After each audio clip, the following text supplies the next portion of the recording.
As you know by now, I'm a big fan of all 50mm lenses. This is the Canon RF 50mm F1.2L, and there is something special about this one that I can't quite put my finger on it, but for some reason I'm drawn more and more to this lens.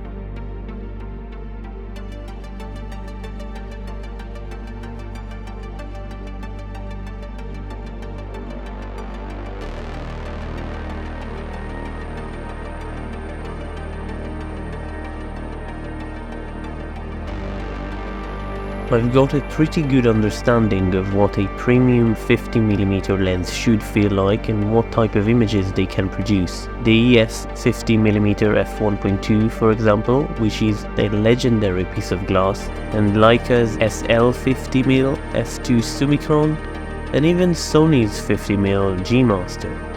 But this one, the RF 50mm f1.2, feels the best for me out of all of these.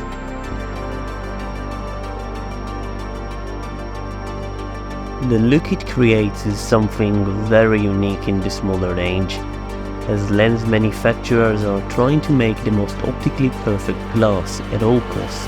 Canon have definitely made this lens to be the best they could optically, but they did not sacrifice the look and aesthetic that the older EF version had. And honestly, it's the look I'm addicted to these days.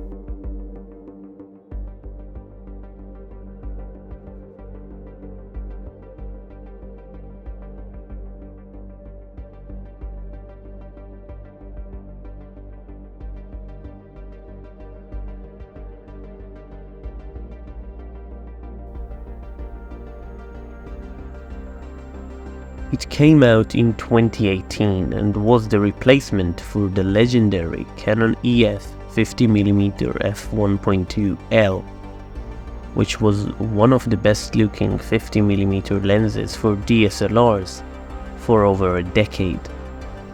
But now, even better in every way and native for mirrorless cameras. In my opinion, it's one of the nicest looking lenses in combination with a probe camera like my R3. It's chunky, but it balances extremely well, so it's fun to use.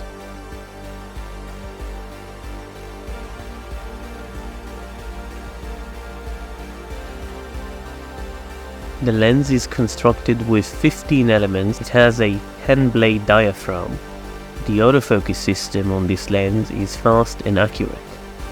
The lens also features a full-time manual focus override, which allows you to adjust focus manually without switching to manual focus. The build quality is top-notch, with a solid construction and weather sealing to withstand the elements.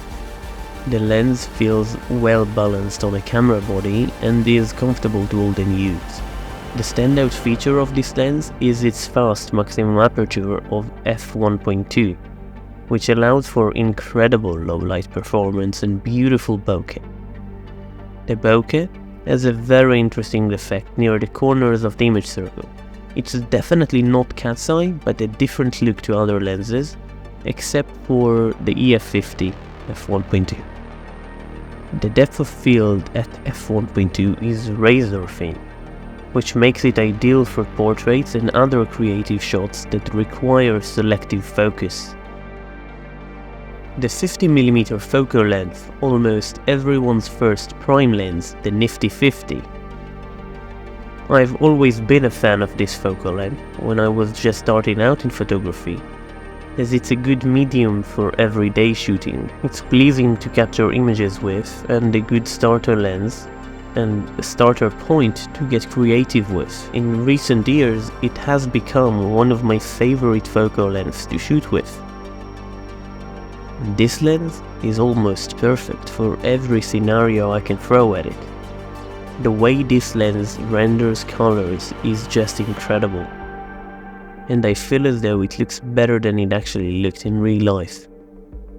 I want more lenses that have an optical design that will give the special character to images. That, plus the smoothness of the bokeh, gives me an image that I'm happy and pleased with every single time.